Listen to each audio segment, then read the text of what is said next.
ब्लाऊजचा ड्राफ्टिंगला सुरुवात करणार आहे। त्याच्यामध्ये आपण प्रथम बॅकचं ड्राफ्टिंग पाहणार आहे। बॅक येथे आपण घडीवर घेतलेला आहे। 36 साईजचा हा बॅक आहे। 36 साईजचा आपण माप पाहणार आहोत। सर्वप्रथम आपण उंची पाहणार आहोत। इथे आपण उंची घेणार आहे 14 इंच। 36 छातीचा ब्लाऊज आहे। इथं बॅकला इथे पेपरला घडी आहे, कपड्याला देखील घडी असते। 0 लिहिलेलं आहे इथे। इथे समजायचं ही रेष आखलेली आहे, म्हणजेच ही रेष आखून घेतलेली आहे असं समजायचं। हा सरळ भाग आहे। इथे आपल्या शोल्डरचं माप आहे। तर प्रथम 0 ते 1 इथे घडीवरती आपण पूर्ण उंची घेणार आहे। इथे पूर्ण उंची आहे 14 इंच। त्यात अर्धा इंच मिळवणार आपण आणि 14.5 इंच आपण त्याची उंची घेणार आहे। पाव इंच जे अर्धा इंच आपण शिवणाला घेतो, पाव इंच शोल्डरला शिलाई जाते आणि पाव इंच कंबरपट्टी जोडण्याकरता शिलाई जाते। याप्रमाणे आपण मार्किंग केलेलं आहे। आता आपण ही रेष आखून घेतलेली आहे कंबर रेषेची। तसेच 0 ते 2 आपण मुंडा खोली घेणार आहे। 0 ते 2 आपण येथे मुंडा खोली घेणार आहे। 36 छाती आहे, आपण येथे 5.25 इंच मुंडा खोली घेतलेली आहे। 36 छाती आहे, 5.25 मुंडा खोली घेतलेली आहे। तर आपल्याला 36च्या आतमध्ये छाती असेल, समजा 30 असेल, 32 असेल, 34 असेल, तर आपण ही मुंडा खोली 5 इंच घ्यायची आहे। आपण ही मुंडा खोली 5 इंच घ्यायची आहे 36 छातीला आणि त्याच्या पुढे सर्वांना 5.25 इंच मुंडा खोली घ्यायची आहे। 36 छाती आणि त्याच्या पुढे सर्वांना 5.25 इंच मुंडा खोली घ्यायची आहे। तसेच 28 छातीला किंवा 27 छातीला 28च्या आतमध्ये सर्वांना मुंडा खोली 5.25 इंच घ्यायची आहे। इथे आपण जी मापे सांगितलेली आहेत ती डीप गळ्याची मापे आहेत। मागील गळा खोली ही 8.5 इंचाच्या पुढे आपण घेणार आहोत, त्याप्रमाणे ही मापे आहेत। तर इथे आपण आता मुंडा खोलीची रेषा आखून घेतलेली आहे। या मुंडा खोलीच्या रेषेवरती आपण छातीचं माप घेणार आहोत। या मुंडा खोलीच्या रेषेवरती आपण छातीचं माप घेणार आहोत। इथे छाती घेर 36 आहे। 36चा चौथा भाग 9 येतो, त्याच्यामध्ये अर्धा इंच मिळवलेला आहे, 9.5 केलेला आहे। इथे तुम्हाला जर छातीचा चौथा भाग अधिक अर्धा इंच 36 छातीचा चौथा भाग 9 अधिक अर्धा इंच आपण घेतलेला आहे। तसेच हा छाती घेर जर आपल्याला 36च्या आत असेल, 34चा असेल, तर इथे आपण 34चा चौथा भाग 8.5 अधिक अर्धा इंच म्हणजे 9 इंचाचं माप इथे तुम्ही टाकू शकता तुमच्या मापाप्रमाणे। तसेच हा छाती घेर 36पेक्षा मोठा असेल म्हणजे 38चा असेल, तर 38चा चौथा भाग 9.5 येतो। 9.5 अधिक अर्धा इंच 10 इंच इथे माप येईल। म्हणजेच प्रत्येक छातीचा चौथा भाग अधिक अर्धा इंच याप्रमाणे इथे माप टाकलं जाईल। आता कमरेचा माप पाहणार आहोत आपण। कंबर घेर 30 आहे। कंबर घेर 30 आहे। इथे 30चा चौथा भाग 7.5 येतो, त्याच्यामध्ये 1 इंच मिळवतो आपण। हा 1 इंच आपण इथे जो टक्स घेणार आहे, बॅकला जो टक्स घेतो आपण पाठीमागच्या भागाला, त्या टकची रुंदी 1 इंच असते, म्हणून आपण इथं कमरेमध्ये 1 इंच मिळवतो आणि इथे 8.5 माप येणार आहे। हा असणार आहे 1 ते 4 नंबर। आता कमरेचं माप इथे आपण घेतलेलं आहे। इथे 30 कंबर होती, म्हणून आपण कमरेचा चौथा भाग अधिक 1 इंच घेतलेला आहे, म्हणजे 8.5 इंच आलं। तसेच इथे जर कंबर घेर जर 28 असता, तर त्याचा चौथा भाग आला असता 7, त्याच्यामध्ये 7 अधिक 1 इंच 8, 1 इंच ॲड करून आपण 8 इंचावर मार्किंग केली असती। तसेच कंबर घेर जर 32 असता, तर आपण इथे कमरेचा चौथा भाग 8 इंच येतो, 32चा चौथा भाग 8 इंच येतो, त्याच्यात 1 इंच मिळवून आपण 9 इंच याप्रमाणे घेतलं असतं। म्हणजे प्रत्येक कंबर घेराच्या चौथा भाग अधिक 1 इंच याप्रमाणे इथे माप तयार होतं। आणि हे कमरेचं माप आणि छाती घेराचं माप आपण याप्रमाणे सरळ रेषेने जोडतो। सरळ रेषा याचा अर्थ वेडी वाकडी रेषा नसलेली, आणि सरळ रेषा याचा अर्थ ही रेषा वेडी वाकडी नाही आहे म्हणून ती सरळ आहे। पण ही रेषा छातीगेर आणि कंबरगेर या मापाप्रमाणे तिरपी आहे, एवढे लक्षात ठेवावे. बऱ्याच जणांना सरळ रेषा म्हणजे काय हे समजत नाही, त्याच्यामुळं हा प्रश्न इथे मी सोडवलेला आहे. बरेच जण असं समजतात सरळ रेषा मारणे म्हणजे अशी सरळ रेषा मारणे. तसं नाही आहे. तर ही रेषा तिरपी आहे. ही छाती घेराप्रमाणे हिचं माप इथं आलेलं आहे, कंबर घेराप्रमाणे तिचं माप इथं आलेलं आहे. छाती घेराचं माप जास्त असल्याकारणाने इथे माप 9.5 झालेलं आहे आणि येथे कंबर घेराप्रमाणे इथं माप 8.5 झालेलं आहे. म्हणजे 9.5 आणि 10.5 म्हणजे ही रेषा तिरपी आहे, 1 इंचाने तिरपी आहे. ही झाली सरळ आणि ही 1 इंचाने तिरपी आहे, पण ती सरळ आहे, वेडी वाकडी नाही, अशी वेडी वाकडी नाही. म्हणूनच याप्रमाणे आपण हे माप घेतलेलं आहे. 3 ते 4 याच्या बाहेर आपण रेषा आखून घेतली आणि त्याच्या बाहेर 1 इंच, 1.25 इंच किंवा 1.5 इंच तुमच्या आवश्यकतेनुसार, कपड्याच्या आवश्यकतेनुसार किंवा तुमच्या आवडीनुसार मार्जिन घ्यायचं आहे. छातीजवळ देखील 1.5 इंच मार्जिन घेतलेलं आहे, कमरेजवळ देखील 1.25 इंच मार्जिन घेतलेलं आहे. 1.25 इंच म्हणजे 1 इंच आणि 2 रेषा, 1 इंच आणि 2 रेषा तुम्ही तुमच्या आवडीनुसार 3 आणि 4च्या बाहेर 1 इंच किंवा 1.5 इंच मार्जिन घेऊ शकता. आता आपल्याला शोल्डरचं माप घ्यायचं आहे. इथे आपण शोल्डरचं माप 4.5 इंच घेतलेलं आहे. इथे आपण शोल्डरचं माप 4.5 इंच घेतलेलं आहे. आपण हे शोल्डरचं माप मागील गळा खोलीनुसार घेतो. आपण हे शोल्डरचं माप मागील गळा खोलीनुसार घेतो. मागील गळा खोली ही 8.5 इंच आणि त्याच्यापेक्षा जास्त असेल तर आपण शोल्डरचं माप 30, 32, 34, 36 छातीला 4.5 इंच घेतो. 30, 32, 34 आणि 36 छातीला 4.5 इंच घेतो. मागील गळाखोली ही 10 आहे, मागील गळाखोली ही 10 आहे, त्याप्रमाणे आपण शोल्डरचं माप हे 4.5 इंच घेतलेलं आहे. आता मागील गळाखोली जर 8.5 इंचाच्या आत असेल, म्हणजे 8 इंच असेल, तर आपण इथे शोल्डरचं माप 5 इंच घेतलं असतं. आपण शोल्डरचं माप 5 इंच घेतलं असतं. सर्व छातीला 32 इंच, 34 इंच, 36 इंच या सर्व छातीला आपण मागील गळाखोली जर 8 इंच असती तर आपण शोल्डरचं माप 5 इंच घेतलं असतं.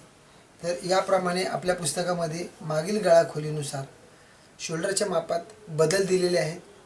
त्या पुस्तकामध्ये तुम्ही बदल पाहू शकता. हे पुस्तक तुम्हाला तुमच्या शहरामध्ये, तुम्ही जेथे राहता तेथे शहरातील पुस्तकांच्या दुकानांमध्ये मिळू शकतं किंवा ऑनलाईनमध्ये मिळू शकता. ऑनलाईनसाठी तुम्हाला इथे नंबर दिलेला आहे, त्या नंबरवर तुम्ही संपर्क साधू शकता. आता आपण शोल्डर पट्टी घेणार आहोत. इथे शोल्डर पट्टी 2.25 इंच घेतलेली आहे. इथे शोल्डर पट्टी म्हणजेच 5 ते 10 ही शोल्डर पट्टी 2.25 इंच घेतलेली आहे. 2.25 इंच शोल्डर पट्टी घेतल्यानंतर त्यातून अर्धा इंच वजा जाते. 1/2 इंच मुंड्याला शिवायला जाते, 1/2 इंच गळ्याला शिवण्यासाठी जाऊन ही शोल्डर पट्टी 2.25 इंच तयार होते. म्हणजे जितकी आपण शोल्डर पट्टी घेतो त्याच्यापेक्षा शिवून तयार होते शोल्डर पट्टी घेतलेल्या शोल्डर पट्टीपेक्षा अर्धा इंचाने कमी तयार होते. तर याप्रमाणे आपण 2.25 इंच शोल्डर पट्टी घेतलेली आहे, तर ती तयार होणार आहे 2.25 इंच. जेथे शोल्डर पट्टी संपली तेथून गळारुंदी सुरू होते, म्हणजे शिल्लक जी राहिली ती गळारुंदी आहे. इथे गळारुंदी शिल्लक राहिलेली आहे पहा 2 इंच. आता या शोल्डर पट्टीपासून म्हणजेच गळारुंदीच्या मापापासून आपल्याला तिरपा गळा याप्रमाणे घ्यायचा आहे. तो आपण 10 ते 10.5 इंच या दरम्यान घेतलेला आहे. 10 ते 10.5 इंच घेतलेला आहे. आता इथे गळारुंदी आपण जास्त घेऊ शकतो, 2.5 इंच घेऊ शकतो, 2.25 इंच ती घेऊ शकतो किंवा 3 इंच घेऊ शकतो. इथे गळारुंदी कितीही असू द्या, आपल्याला खाली 2.5, 2.25, 3 इंच गळारुंदी घ्यायची आहे. याप्रमाणे गळारुंदी घेतल्यानंतर आपण जी गळाखोली घेतली होती तिला याप्रमाणे चौकोन तयार करणार आहे. याप्रमाणे चौकोन तयार करणार आहे आणि 1.5 ते 1 इंच तिरपं घेऊन, 1.5 ते 1 इंच तिरपं घेऊन याप्रमाणे आपण गोल गळ्याचा आकार देणार आहे.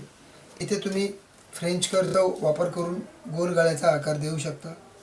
इथे तुम्ही फ्रेंच कर्वचा वापर करून गोल गळ्याचा आकार देऊ शकता. फ्रेंच कर्व इथे बसवता आला पाहिजे, तो तुम्हाला ठेवता आला पाहिजे. कुठे ठेवला पाहिजे हे तुम्हाला समजलं पाहिजे.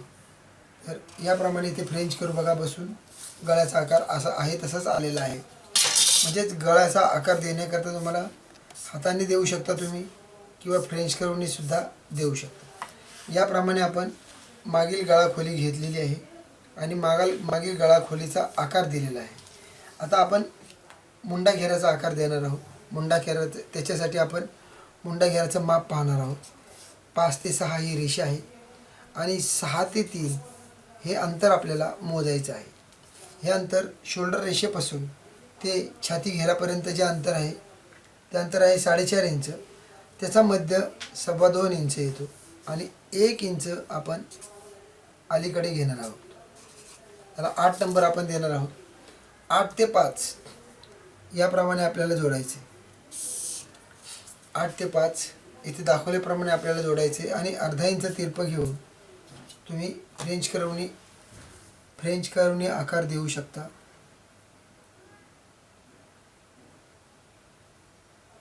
याप्रमाणे इथे तुम्हाला फ्रेंच कर्वने आकार देता आला पाहिजे. याप्रमाणे आपण फ्रेंच कर्व बसवलेला आहे आणि इथून मग आपल्याला याप्रमाणे आपण आकार दिलेला आहे. याप्रमाणे हा पाठीमागील मुंड्याचा आकार दिलेला आहे. म्हणजे बॅकचा जो मुंडा घेर असतो त्याचा आपण हा आकार दिलेला आहे. आकार देऊन झाल्यानंतर इथे आपण 36 जो बॅकचं ड्राफ्टिंग करायला घेतलं होतं ते आपण ड्राफ्टिंग इथे पूर्ण केलेलं आहे. आता आपल्याला इथे मागील टक्सचा आकार द्यायचा आहे. इथे आपल्याला मागील टक्सचा आकार द्यायचा आहे. तर कमरेला जो टक्स असतो त्याचा आपण इथे माप आहे 8.5 इंच. तर त्याचा मध्य बरोबर घ्यायचा आहे. याप्रमाणे मध्य घेतलेला आहे आणि हा टक्स आपण याची उंची साधारणतः 4 इंच आपण घेणार आहे. याला ए नाव आणि हे बी नाव दिलेलं आहे. आता ह्या टक्सची रुंदी आपण 1 इंचाची घेणार आहे. या टक्सची रुंदी आपण 1 इंचाची घेणार आहे. याप्रमाणे आपण हा टक्स आखून घेतलेला आहे आणि टक्स आखून आपण पूर्ण केल्यानंतर आता आपण मार्किंग केल्याप्रमाणे बॅक पेपरवरती बॅक कापून घेणार आहे. या इथे आपण याप्रमाणे बॅग कापून घेतलेलं आहे. आता इथे एक महत्त्वाची गोष्ट आहे की नेहमी तुम्ही कापताना इथे सरळ कापता. इथे जे सरळ कापता ते या मार्जिनपासून थोडंसं तिरपं कापायचं आहे. 5 इंच तिरपं कापायचं आहे. याच्यामुळे तुम्हाला बाही बसवण्याला बाही चांगली बसते आणि काखेमध्ये बाही टाईट पडत नाही. हे 5 इंच आपण कापून घेतलेलं आहे. तिरपं कापलेलं इथून खाली तिरपं कापायचं आहे. याच्यामुळे बाही आपली सरळ आणि व्यवस्थित बसते. इथे बाहीला आतमध्ये इथं ताण पडत नाही. बाहीला काखेमध्ये ताण पडत नाही. इथे नॉच मारायचं आहे. तसेच गळ्याला देखील मार्किंग करून घ्यायचं आहे. याला नॉच मारायचं आहे आणि पाठीमागील गळा आपण कापून घेणार आहे आणि पाठीमागील गळा आपण मार्किंग केलं आहे त्याच्यावरती कापून घेणार आहे. याप्रमाणे आपण गळा कापून घेतलेला आहे. आता आपण हा बॅग कापून झाल्यानंतर आपण आता वेगळ्या कागदावरती फ्रंटचं ड्राफ्टिंग करणार आहोत. वेगळ्या कागदावर इथे आपण वेगळ्या कागदावरती फ्रंटचं ड्राफ्टिंग पाहणार आहोत. 0 लिहिलेलं आहे. इथे नेहमीप्रमाणे ही सरळ आहे त्यामुळे रेषा आखण्याची काही गरज नाही. आपण फ्रंटला देखील तीच मापे बरोबर टाकणार आहोत. उंची आपण 14 इंची घेतलेली आहे. 14 इंच उंची घेतल्यानंतर इथे अर्धा इंच आपल्याला जास्त घ्यायचं आहे. हे जे ड्राफ्टिंग पाहणार आहोत आता आपण जे बॅक पाहिलं त्याचंच फ्रंटचं ड्राफ्टिंग आहे. याच्यावरती आपण 3 टक्स कसे आखायचे ते इथे दाखवणार आहोत. उंची अधिक अर्धा इंच घेतलेली आहे. कमरेची रेषा आखून घेतलेली आहे. तसेच मुंडा खोली आपण 5.25 इंच घेतलेली आहे. 36 छाती आहे म्हणून आपण इथे मुंडा खोली 5.25 इंच घेतलेली आहे. याप्रमाणे मार्किंग केल्यानंतर छाती घेराची रेष आखून घ्यायची आहे. छाती घेराची रेष आखून घेतल्यानंतर आपण शोल्डर 4.5 इंच घेतला होता. इथे 4.5 इंच आपण शोल्डर घेणार आहे.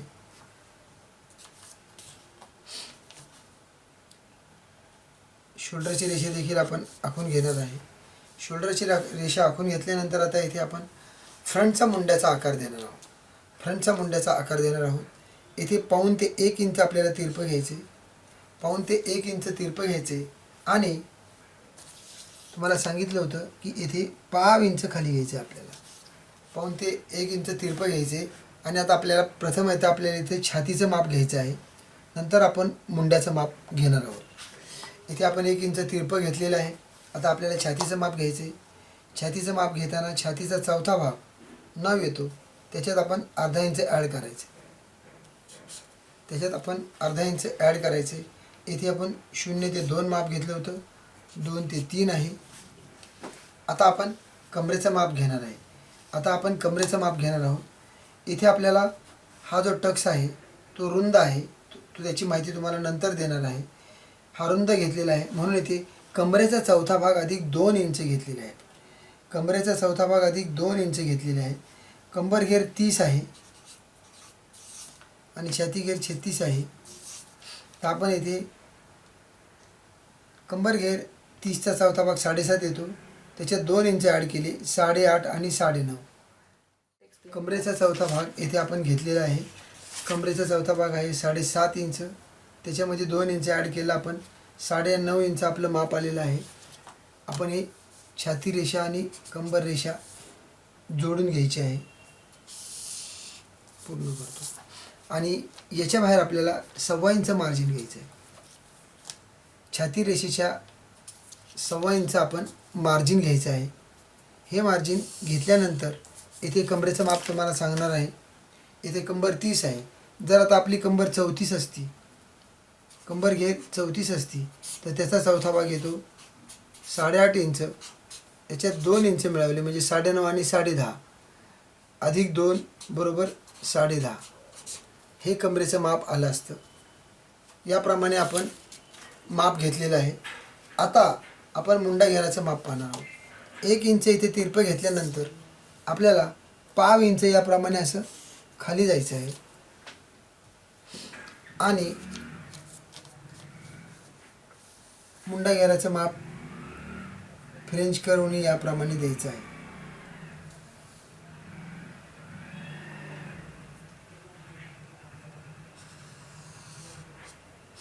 याप्रमाणे मुंडा घेराचं माप आपल्याला फ्रेंच कर्वनी द्यायचं आहे. याप्रमाणे मुंडा घेराचं माप फ्रेंच कर्वनी दिल्यानंतर आता आपल्याला शोल्डर पट्टीचं माप घ्यायचं आहे. शोल्डर पट्टी आपण बॅकवरती 3.25 इंच घेतली होती. इथे देखील 3.25 इंचच घ्यायचं आहे. 5 ते 10 हे अंतर 3.25 इंच आणि घेतल्यानंतर आपल्याला पुढील गळा खोली टाकायची आहे. आपल्याला पुढील गळा खोली आखून घ्यायची आहे. पुढील गळा खोली आहे 7 इंच.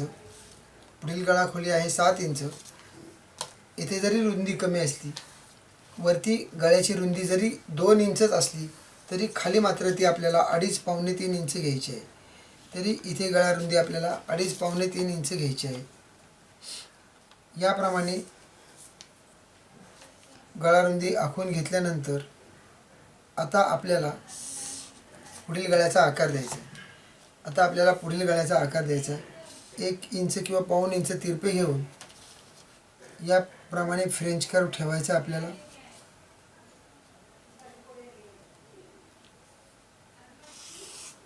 आणि याप्रमाणे आपल्याला फ्रेंच कर्वने गळ्याचा आकार द्यायचा आहे. आता आपल्याला पुढचा भाग पाहायचा आहे. पुढचं जे काम करायचं आहे ते म्हणजे टक्स पॉईंट. इथे टक्स पॉईंट 0 ते ए आपण 36 छातीला 10 इंच घेतलेलं आहे, म्हणजे 9.25 इंच घेतलेलं आहे आणि त्याच्यामध्ये 5 इंच ॲड करून आपण 10 इंच टक्स पॉईंट घेतलेला आहे. ही 0 ते ए रेषा आखून घ्यायची आहे. या रेषेला आपण ए बी नाव दिलेले आहे. आता ह्या ए आणि बी रेषेवरती जे मूळ टक्स आहे, मेन टक्स आहे, त्याला आपण छातीचा 10वा भाग, 36चा 10वा भाग 3.5 इंच अधिक पाव ते अर्धा इंच जास्त, म्हणजेच ए ते सी हे अंतर आपण काढलेलं आहे. छातीचा 10वा भाग अधिक पाव ते अर्धा इंच जास्त. सी ही रेषा आपल्याला खाली जोडायची आहे. सी ही रेषा आपल्याला खाली जोडायची आहे. याप्रमाणे आपण ही रेषा खाली जोडलेली आहे. ही रेषा आखून घेतल्यानंतर ही रेषा आपण आखून घेतल्यानंतर आता आपण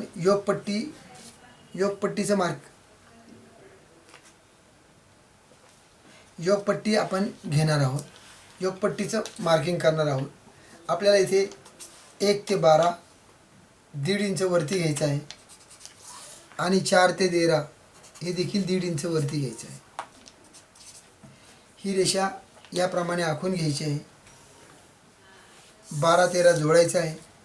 ही 1.5 इंचाची रेषा पूर्ण आखून घेतल्यानंतर आपल्याला 12च्या वरती 1 इंच घेऊन 12 ते 19 1 इंच घेऊन इथे योगपट्टीचा आकार द्यायचा आहे. इथे योगपट्टीचा आकार द्यायचा आहे. हा आकार आपण याप्रमाणे दिलेला आहे. हा आकार देखील आपल्याला फ्रेंच कर्वनीच दिलेला आहे. आपण फ्रेंच कर्वने आपण जो आकार दिलेला आहे तो याप्रमाणे दिलेला आहे. आकार दिल्यानंतर आता आपण टक्सची रुंदी पाहणार आहोत. जी सी ही रेषा खाली जोडली होती ती याप्रमाणे, या रेषेला आपण या पॉईंटला जी नाव देऊ. आता जी पासून पलीकडे हा टक्सची रुंदी आपण वाढवणार आहे. 1 इंच घेतलेली आहे आणि जीचे अलीकडे म्हणजे जी हा मध्य आहे, पलीकडे आणि अलीकडे 1-1 इंच म्हणजे 2 इंचाचा हा टक्स आपण घेतलेला आहे. आणि याप्रमाणे टक्सची ही रेषा आखून आपण पूर्ण केलेली आहे. जे 2 इंच आपण कमरेमध्ये घेतले होते ते 2 इंच आपण येथे वाढवलेलं आहे. ते 2 इंच आपण येथे वाढवून घेतलेले आहेत. म्हणजे जो नेहमी आपण अर्धा इंचाचा टक्स घेतो तो आता 1-1 इंचाचा घेतलेला आहे. पण तो टक्स 1-1 इंचाचा घेताना आपण 1 इंच जे जास्त घेतलेले ते इथे कमरेमध्ये वाढवलेले आहे. हा फरक इथे झालेला आहे. तो फरक आपण घेतलेला आहे. आता आपण पुढचा टक्स पाहणार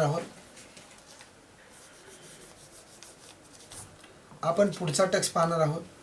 तो सी पासून डी पर्यंत 1.25 इंच घ्यायचं आहे. सी ते डी हे अंतर 1.25 इंच घ्यायचं आहे. म्हणजे हे अंतर 1.25 इंच आहे. आणि मग डी ते ए हा टक्स याप्रमाणे 1.25 इंचाचा घ्यायचा आहे.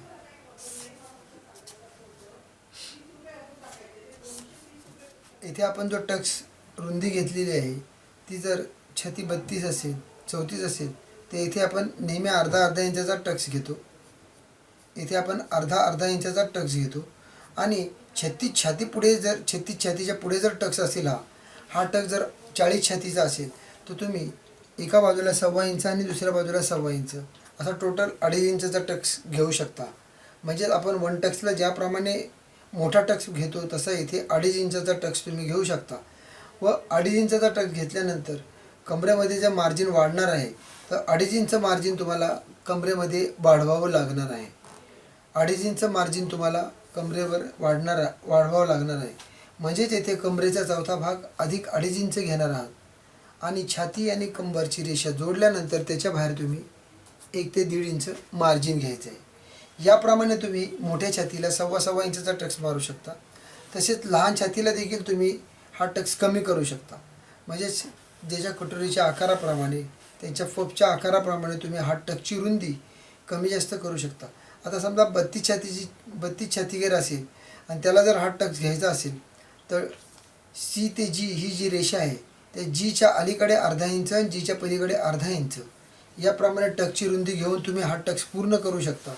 व हा टक्स ज्याप्रमाणे तुम्ही घेतला त्याप्रमाणेच कमरेमध्ये माप घेऊ शकता. कमरेचा चौथा भाग अधिक 1 इंच त्यावेळेस तुम्हाला कमरेमध्ये 1 इंच वाढवावं लागणार आहे. आणि मग 3 ते 4 ही छाती रेषा ते कंबर रेषा तुम्ही जोडून घ्यायची आहे. याप्रमाणे तुम्हाला छातीच्या कपप्रमाणे या टक्समध्ये तुम्हाला बदल करायचे आहेत. ते बदल आता तुम्हाला इथे सांगितलेले आहेत, त्याप्रमाणे तुम्ही बदल करून घ्यायचे आहे. आता आपल्याला जो काखेमध्ये टक्स घ्यायचा आहे, तो याप्रमाणे आपण घेतलेला आहे. आपण सी पासून पलीकडे 1.25 इंच घ्यायचा आहे.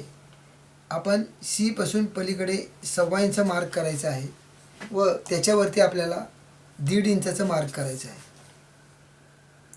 आणि ह्या मार्कला आपण F नाव देऊया. आणि हा टक काखेमध्ये आपण जोडणार आहोत. याप्रमाणे तिरपा करून जोडायचा आहे. इथे हा टक्स याप्रमाणे तिरपा जोडायचा आहे. हा टक्स देखील पाव इंचाचा आहे. पाव इंचाचाच आहे.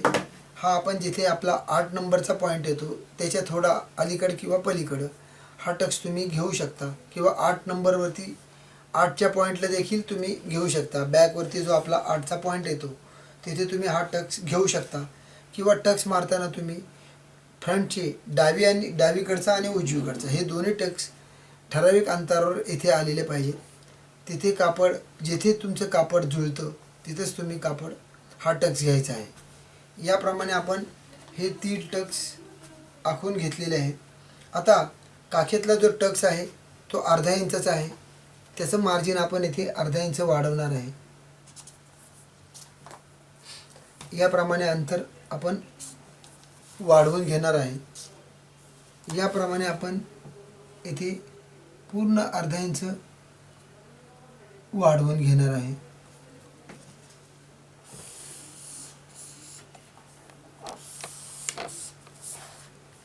इथे अर्धा इंच छातीमध्ये वाढवलेलं आहे, कमरेमध्ये आपण वाढवलेलं नाही. याप्रमाणे आपण वाढवून घेतल्यानंतर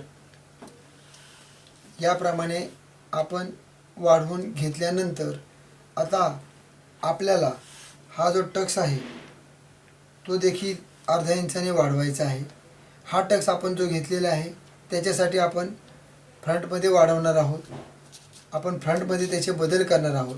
त्याच्याकरता आता आपण प्रथम हा टक्स हा फ्रंट कापून घेणार आहोत. याचं ड्राफ्टिंग आपण इथे पूर्ण केलेलं आहे. आणि याच्यामध्ये आता जो बदल करायचा आहे, पूर्ण याची योगपट्टी फ्रंटपासून वेगळी केल्यानंतर, म्हणजेच आपण फ्रंटला 1 नंबर नाव देऊ आणि योगला 2 नंबर नाव देऊ. याप्रमाणे याच्यात आपण जे बदल करणार आहे ते तुम्हाला कटिंग केल्यानंतर सांगितले जाते. आता याच्यात तुम्हाला सांगायचे बदल म्हणजे आपल्याला प्रथम इथे योगपट्टी अर्धा इंचाने खाली वाढवायची आहे. इथे योगपट्टी आपल्याला अर्धा इंचाने वाढवायची आहे. बाण दाखवलेला आहे. इथे बाणाच्या खाली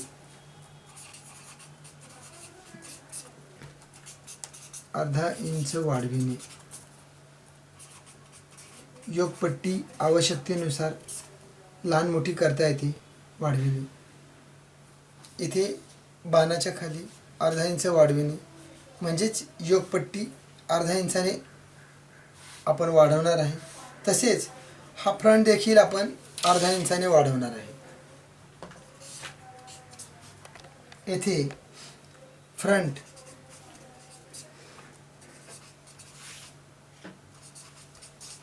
अर्ध्या इंचाने वाढवणार आहे. इथे आपण फ्रंट देखील अर्ध्या इंचाने वाढवणार आहे. म्हणजेच हा फ्रंट आपण याप्रमाणे वाढवणार आहे. इथे आपण सरळ घेतलेला आहे. हा फ्रंट तुम्हाला कसा वाढवायचा ते इथे दाखवलं जाणार आहे. इथे अर्धा इंच आपण घेणार आहे आणि हा भाग याप्रमाणे आपण अर्धा इंचाने वाढवणार आहे. म्हणजेच हा फ्रंट आपण इथे खाली अर्धा इंचाने वाढवणार आहे आणि तो कपड्यावर वाढवणार आहे किंवा अस्तरवर वाढवणार आहे. हे तुम्हाला अस्तरवर आणि कपड्यावरती पुन्हा दाखवलं जाणार आहे. पण हा टक जो आपण घेतलेला आहे अर्ध्या इंचाचा, तो अर्धा इंचा मार्जिन आपण या फ्रंटमध्ये वाढवलेला आहे. याप्रमाणे आपण फ्रंट वाढवणार आहे. तसेच योगपट्टी आपण येथे कापलेली आहे. योगपट्टी आणि फ्रंटचे 2 भाग केलेले आहेत. ते 2 भाग शिवण्याकरता आपल्याला जे पाव इंच मार्जिन लागणार आहे, म्हणजेच पाव इंच फ्रंटसाठी आणि पाव इंच योगपट्टीसाठी, ते पूर्ण अर्धा इंच मार्जिन आपण योगपट्टीमध्ये वाढवलेलं आहे. याप्रमाणे आपण आता इथे फ्रंट आणि बॅक हे याचं ड्राफ्टिंग आणि कटिंग केलेलं आहे. बॅक फ्रंटचं कटिंग आणि ड्राफ्टिंग झाल्यानंतर आता आपण त्या 3 ट्रेक्स ब्लाऊजचं बाहीचं कटिंग पाहणार आहे. इथे पेपर घेतलेला आहे, घडीवरती आहे तो. आपण इथे 0 लिहूया. इथे आपण बाही उंची घेणार आहे. बाही उंची 5 आहे. तर अस्तरची बाही असल्यामुळे याला बाही उंची अधिक अर्धा इंच आपण घेतो, म्हणजेच 5.5 इंच घेतो. पाऊण इंच तुम्ही घेतलं तरी चालेल, 5.25 इंच घेतलं तरी चालेल, म्हणजे बाही उंची अधिक पाऊण इंच घेतले तरी चालेल.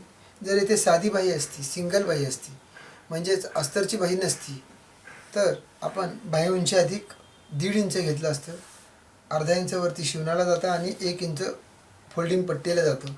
याप्रमाणे आपण 1.5 इंच मार्जिन घेतलं असतं.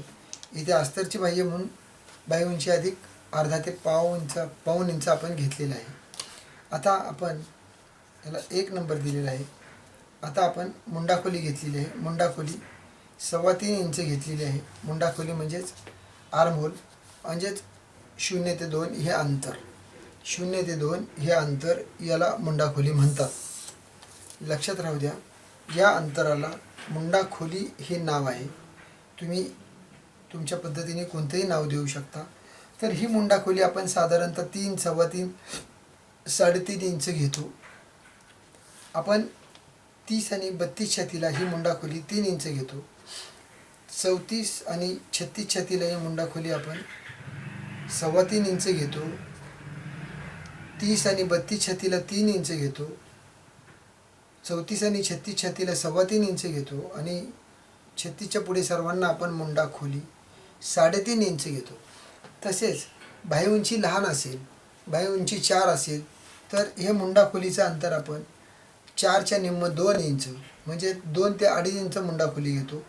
तसेच बाही उंची 3 असेल तर ही मुंडाखोली आपण 1.5 किंवा 2 इंच घेतो. याप्रमाणे आपण बाही उंचीनुसार ही मुंडाखोली कमी जास्त करून आपण बाही तयार करतो. याप्रमाणे मापे घेतल्यानंतर आता आपण दंडघेराचं माप घ्यायचं आहे. 1 ते 3 दंडघेर 12 आहे, त्याचा निम्मा 6 होतो. 3 नंबर दिलेला आहे. ह्यानंतर तुम्ही अंगावर ज्यावेळेस घेता तेव्हा त्या अंगावरती माप घेताना एकदम नॉर्मल फिटिंगचं माप घ्यायचं आहे. टेप हा लूजही सोडायचा नाही आणि तो आवळूनही धरायचा नाही. जसं आपण हातामध्ये घड्याळ घालतो, तर घड्याळाचा पट्टा जसा लावतो आपण, तो सैलही नसतो आणि टाईटही नसतो, त्याप्रमाणे दंडघेराचं माप घ्यायचं आहे.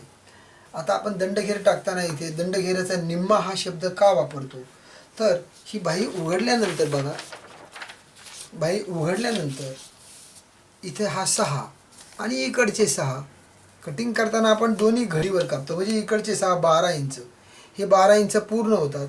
इकडे जसं मार्जिन शिल्लक राहिले तसंच या 12च्या पुढे देखील मार्जिन शिल्लक राहतं. म्हणजेच घडीवरती कापतो म्हणून दंडघेराच्या निम्मा हा शब्द आपण वापरतो. तेव्हा ह्या गोष्टी तुमच्या लक्षात आल्या पाहिजेत. ह्या ड्राफ्टिंगकडं किंवा ह्या कटिंगकडं तुम्ही बारकाईने लक्ष दिलं तरच ते तुम्हाला पूर्णपणे येईल, असा त्याचा अर्थ होतो. आपण दंडघेराचा निम्मा इथे घेतलेला आहे. आता इथे आपण मुंडाघेराचा निम्मा टाकतो. आता मुंडाघेर म्हणजे काय, तर काखेचं, गोल खाकेचं शोल्डरवरून पूर्ण काख घेराचं आपण जे माप घेतो त्याला मुंडाघेर म्हणतात. लक्षात ठेवा, हे माप घेताना फ्रंटवरील जो मुंडा आहे आपला जो मुंडा आहे, तो मुंडा आणि बाहीवरील मुंडा हा एकसारखा आला पाहिजे. दोन्हीचं अंतर सेम आले पाहिजे. याप्रमाणेच घ्यायचं आहे. येथे आपण मार्जिन सोडायचे आहे. मार्जिन आपण कधीही मोजत नाही. तसेच आपण येथे देखील शिलाई मार्जिन सोडायचं आहे, इथे पण शोल्डरला देखील शिलाई मार्जिन सोडायचं आहे. म्हणजेच काखीतील मार्जिन सोडली आणि शोल्डरची मार्जिन सोडली, त्याच्यामधलं जे माप आहे त्याला आपण मुंडा घेराचं माप म्हणतो. इथे आपला हा मुंडा घेर 17.5 इंच आलेला आहे. आपण पुन्हा मोजून पाहू.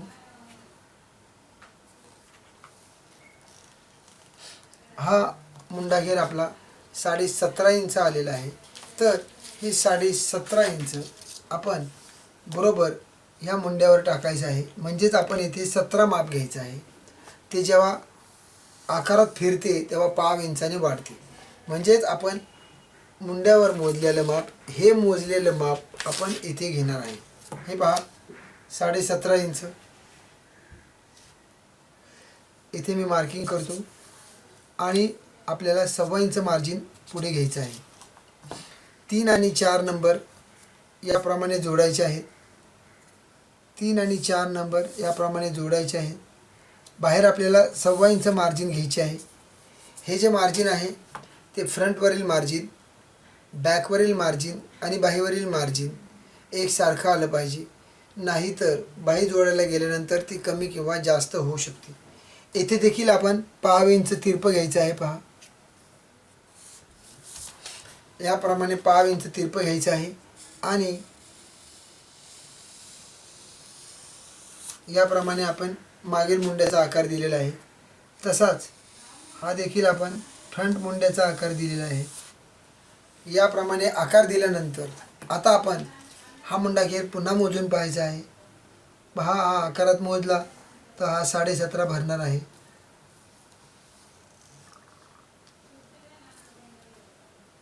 इथे हा 17.5 मुंडा आपल्याला भरलेला आहे. म्हणजे जितका आपण फ्रंटवरील जे माप आहे, फ्रंटवरील जे माप आहे तेच माप आपल्याला इथे घ्यायचं आहे. फ्रंटवरील जे माप आहे तेच माप आपल्याला इथे घ्यायचं आहे. याप्रमाणे आपण बाहीचं ड्राफ्टिंग केल्यानंतर हा जो मुंडा आहे तो याप्रमाणे देखील काही जण मोजून पाहतात.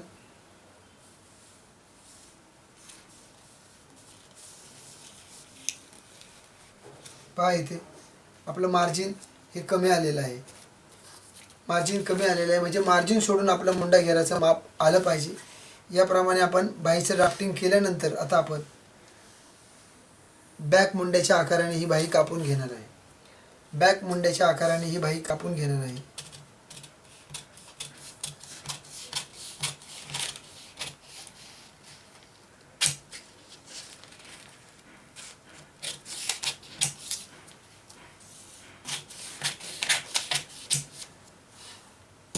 याप्रमाणे आपण ही बाही कापलेली आहे. हिला या बाहीला इथे मार्किंग करायचं आहे. आपल्याला नॉच नेहमी मारायची. इथे सेंटर नॉच मारायचा आहे छोटासा. हा नॉच डीप नाही मारायचा. हा नॉच फक्त आपल्याला नजरेला दिसेल इथपर्यंतच मारायचा. जर तुम्हाला नॉच मारायचा नसेल तर प्रत्येक वेळेस तुम्हाला चॉकने मार्किंग करावं लागेल. मार्किंग करून घ्यायचं आहे. आता आपण फ्रंट मुंड्याचा आकार कापणार आहोत.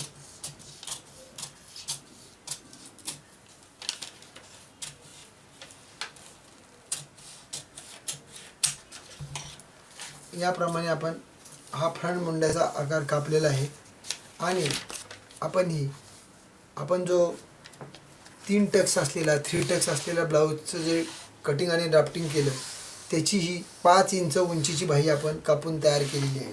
तर याप्रमाणे सरांनी भरपूर डिटेलमध्ये आपल्याला हा 3 टक्स ब्लाऊज याची पेपर कटिंग दाखवली आहे. याची स्टिचिंग आपण पुढच्या भागात पाहणारच आहोत. तर तुम्हाला आमची जर ही पद्धत आवडली असेल तर यापेक्षा जास्त डिटेल आणि बारकावे आपण आपल्या ऑनलाईन कोर्सेसमध्ये कव्हर केले आहेत. त्यामध्ये प्रत्येक प्रकारचा ब्लाऊज व त्याचे बॅक फॅशन्स आपण शिकवले आहेत. हे ऑनलाईन कोर्सेस तुम्ही घर बसल्या करू शकता. तुमच्या वेळेनुसार हवी तितकी वेळा पूर्ण वर्षभर तुम्ही हे कोर्सेस पाहू शकता. ब्लाऊजप्रमाणेच आपले इतर कोर्सेस देखील ऑनलाईन उपलब्ध आहेत. तर या कोर्सेसविषयी माहितीसाठी या दिलेल्या नंबरवर संपर्क करा.